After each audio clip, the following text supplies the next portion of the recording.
ایک مرتبہ حضرت معاذ بن جبل رسول اللہ صلی اللہ علیہ وآلہ وسلم کے پیچھے سواری پر سوار تھے۔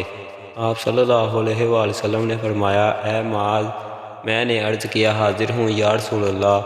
آپ صلی اللہ علیہ وآلہ وسلم نے دوبارہ فرمایا، اے معاذ، میں نے عرض کیا حاضر ہوں اے اللہ کے رسول۔ آپ صلی اللہ علیہ وآلہ وسلم نے 6 بار فرمایا، اے معاذ، میں نے عرض کیا حاضر ہوں اے اللہ کے رسول۔ 3 بار ایسا ہوا۔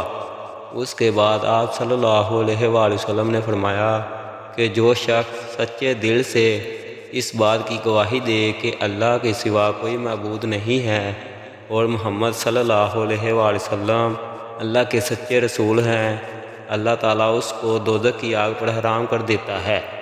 میں نے کہا، یا رسول اللہ، کیا اس بات سے لوگوں کو باخبر نہ کر دوں تاکہ وہ خوش ہو جائیں؟ آپ صلی اللہ علیہ وآلہ وسلم نے فرمایا، اگر تم یہ خبر سناؤ گے تو لوگ اس پر بھروسہ کر بیٹھیں گے اور عمل چھوڑ دیں گے۔